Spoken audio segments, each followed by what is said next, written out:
Nah, di sini kita akan mencoba menganalogikan satu formasi diperebutkan oleh 3 guru induk. Kira-kira siapa yang akan menepati formasi dan bagaimana nasib yang tidak kebagian formasi.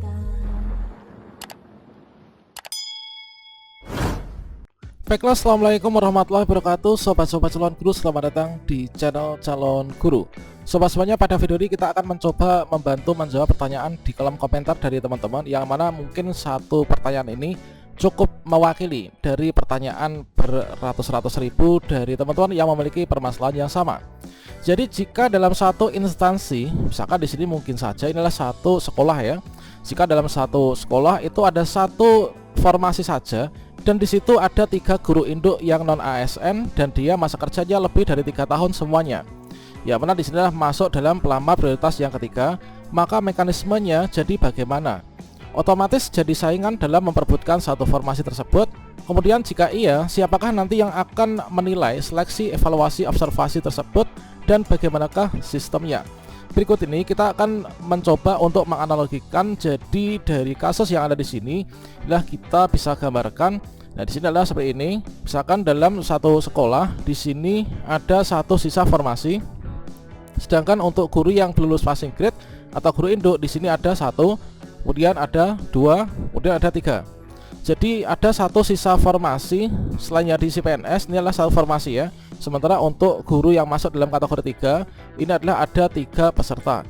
Nah, kira-kira mekanisme seleksi kesesuaian verifikasi peserta prioritas 3 itu bagaimana? Nah, di sini kita akan mencoba menganalogikan satu formasi diperebutkan oleh 3 guru induk. Kira-kira siapa yang akan menepati formasi dan bagaimana nasib yang tidak kebagian formasi. Silahkan simak video ini sampai selesai. Namun sebelum kita lanjutkan, perlu saya ingatkan bagi teman-teman yang mungkin baru pertama kali menemukan channel ini, silahkan klik tombol subscribe-nya dan aktifkan notifikasi loncengnya, sehingga nanti jika ada update video terbaru, teman-teman tidak akan ketinggalan informasi. Baiklah sobat semuanya, yang pertama-tama di sini marilah kita ingat kembali terkait tentang posisi pelamar prioritas yang ketiga.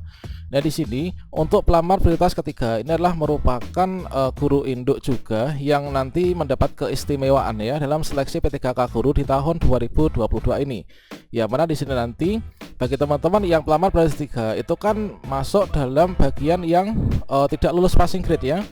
Nah, di sini masuk dalam kategori itu, yaitu bagi yang PG maupun juga observasi. Ini adalah termasuk juga teman-teman yang pelamar prioritas ketiga.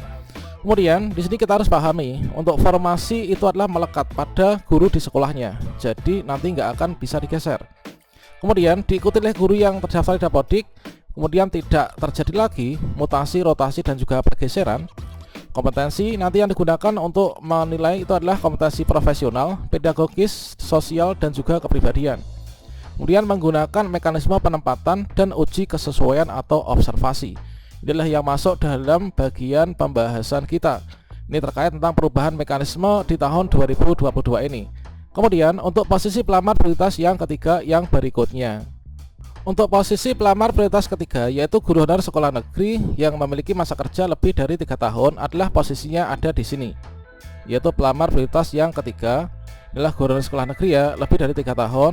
Nah, maka nanti di sini nanti akan dilakukan pengurutan ya. Setelah nanti dari teman-teman yang lulus passing grade mendapatkan informasi, kemudian nanti dari THK 2, maka nanti akan masuk pada bagian guru honorer sekolah negeri, masuk dalam prioritas ketiga menggunakan mekanisme seleksi, kesesuaian, dan juga verifikasi.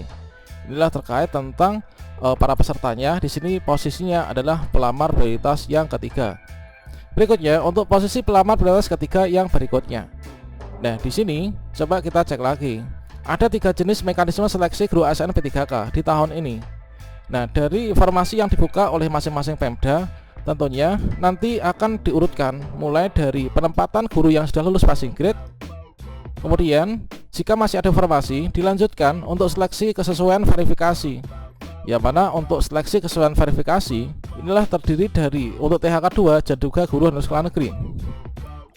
Untuk di sini THK 2 inilah masuk prioritas yang kedua. Kemudian guru honorer sekolah negeri ini adalah lebih dari 3 tahun. Ini adalah nanti masuk prioritas yang ketiga. Jika nanti masih ada formasi, dilanjutkan untuk mekanisme seleksi dengan tes CAT UNBK. Yang para pesertanya tentunya ini lebih lebih umum lagi, termasuk ada pelamar dari umum, PPG, dan juga guru honor sekolah negeri. Nah, berikutnya untuk pelamar prioritas ketiga, ini posisi berikutnya. Inilah nanti masuknya dalam bagian ini, yaitu menggunakan mekanisme seleksi kesesuaian verifikasi bagi pelamar THK 2 dan juga guru honor sekolah negeri. Nah, di sini yang kita bahas adalah guru honor sekolah negeri ya, dengan masa kerja minimal 3 tahun dan terdaftar di Dapodik.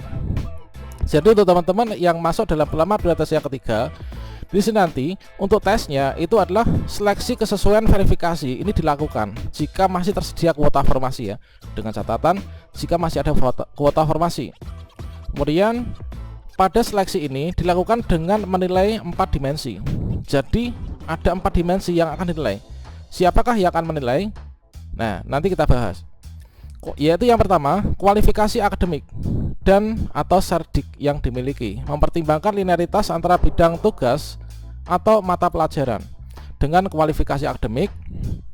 Jadi kalau misalkan saya itu mengajar di SD, nah saya itu mengajar di SD ini sebagai guru kelas, maka untuk bisa lolos dalam tes observasi verifikasi kualifikasi akademik untuk yang pertama, maka ijazah saya ini harus linear dengan yang di SD. Misalkan guru kelas SD, kemudian misalkan PKN bahasa Indonesia, IPS, IPA dan seterusnya. Kalau misalkan bahasa Inggris tentu saja itu tidak linear. Nah, jadi nanti akan dinilai yang pertama itu adalah dari ijazah kita apakah sesuai dengan yang mata pelajaran atau kelas yang kita ampu atau tidak. Tentunya untuk linearitas itu sudah sesuai dengan kemarin surat edaran terbaru ya, tentang linearitas yang bisa mendaftar P3K. Mulai dari kualifikasi akademik atau ijazahnya, kemudian sardiknya. Nah, selanjutnya jika ini sudah linear dan ini lolos dalam verifikasi observasi, berikutnya akan dilihat untuk kompetensi teknisnya dari segi profesional, kemudian pedagogis, sosial, kepribadian. Kemudian untuk kinerja, ini akan dilihat dari orientasi pelayanannya bagaimana, komitmennya, kemudian inisiatif kerja dan juga kerjasama. Kemudian pemeriksaan latar belakang. Tentunya di sini misalkan yang pertama, apakah guru honor tersebut itu pernah melakukan perundungan, kemudian kekerasan seksual, kemudian penyalahgunaan nafsa atau juga intoleransi. Kemudian seleksi wawancara, ini mempertimbangkan integritas dan juga moralitas. Nah, selanjutnya kira-kira siapakah yang akan melakukan pengetesan atau menguji kita untuk metode verifikasi dan juga observasi ini. Nah, sesuai dengan yang kita dengarkan dulu ketika di live streaming dari Dikdas ya, ketika rapat koordinasi untuk pemenuhan formasi, itu disampaikan bahwa nanti untuk mekanisme seleksi kesesuaian verifikasi ini akan diberikan instrumen yang lebih spesifik dan juga lebih teknis kepada tim penilai, entah itu nanti melalui Dapodik dan Info GTK secara langsung, misalkan untuk menilai dari kualifikasi akademik nanti seperti itu. Kemudian terkait tentang verifikasi yang kedua, teknis, kinerja, pemeriksaan latar belakang, tentunya akan banyak sekali stakeholder yang akan dilibatkan ya untuk melihat itu. Nah, jadi kalau misalkan kita bertanya siapakah yang akan menilai, tentunya adalah dari Kemdikbudristek bekerja sama dengan Pemda kita masing-masing. Itu adalah untuk mekanisme seleksinya. Nah, selanjutnya kalau misalkan di sini posisi pelamar prioritas 3, inilah nanti seperti ini. Dicontohkan kemarin yaitu kompetensi siswa dan guru SD. Misalkan ini adalah tuntutan kompetensi guru SD, ini kurang terukur dengan mekanisme seleksi tes ya, sehingga diperlukan yang namanya observasi dan juga verifikasi. Nah, kompetensi inti siswa itu adalah ada pengetahuan dan juga keterampilan. Yang benar di sini ada memahami faktual, kemudian menyajikan pengetahuan faktual dan lain sebagainya. Nah, di sini untuk tuntutan guru SD ini harus menguasai semua mata pelajaran guru kelas. Dari luhur budi pekerti, berakhlak mulia, sopan, memiliki keterampilan. Guru SD harus seorang yang kreatif sehingga materi yang diberikan ini dapat diterima siswa dengan cara menyenangkan ya. Guru SD juga turut andil dalam pembentukan karakter siswa, dikarenakan merupakan tingkat pendidikan yang paling dasar. Ini dicontohkan untuk yang guru SD. Nah, selanjutnya kalau misalkan nanti kasusnya seperti ini. Nah, posisi pelamar prioritas ketiga tentunya nanti akan banyak sekali bervariasi ya untuk modelnya. Nah, dicontohkan misalkan satu formasi itu diperebutkan oleh 3 guru induk seperti ini. Nah, di sini ada pengkodean misalkan untuk tampilan seperti ini adalah kebutuhan ya atau formasi yang dibuka di sekolah. Kemudian yang gambar ini berwarna hijau, ini adalah untuk guru ASN. Nah, berikutnya di sini untuk warna biru ini adalah guru non ASN yang sudah lulus passing grade. Kemudian di sini yang berwarna kuning guru non ASN yang tidak lulus atau dilamar. Nah, nanti posisi teman-teman yang masuk dalam prioritas ketiga ini adalah warna yang kuning ini, teman-teman. Nah, ini. Nah, dari kasus contoh seperti ini, maka kita dapat gambarkan seperti ini. Misalkan dalam satu sekolah di sini ada 3 formasi ya. Yang 2 ini sudah diisi oleh guru PNS. Masih ada sisa 1 formasi. Sedangkan di sini untuk guru yang masuk dalam pelamar prioritas 3 ini ada 1, kemudian ada 2, kemudian ada 3. Nah, kalau misalkan di sini hanya ada 1 kebutuhan saja, maka di sini ada 3 guru yang sama-sama masuk dalam pelamar prioritas ketiga. Nanti siapakah yang akan mengisi formasi? Tentunya nanti dari panitia yang terdiri dari Kemdikbudristek dan juga Pemda dengan instrumen mereka akan ditentukan siapakah yang mendapatkan penilaian paling tinggi dari ketiga guru honorer ini. Nah, bagi ketiga guru honorer yang paling tinggi, misalkan saja ini adalah yang guru honorer pertama ya. Ini guru honorer pertama, kemudian di sini kedua, di sini adalah ketiga. Jadi nanti di sini adalah misalkan yang tertinggi adalah yang peserta nomor 1, maka yang menempati formasi ini adalah guru honorer yang pertama ini. Nah, selanjutnya bagi guru honorer kedua dan ketiga yang mana kalah dalam hal nilai, untuk urutannya dari hasil mekanisme observasi dan verifikasi bagaimana? Nah, tentunya nanti akan menunggu.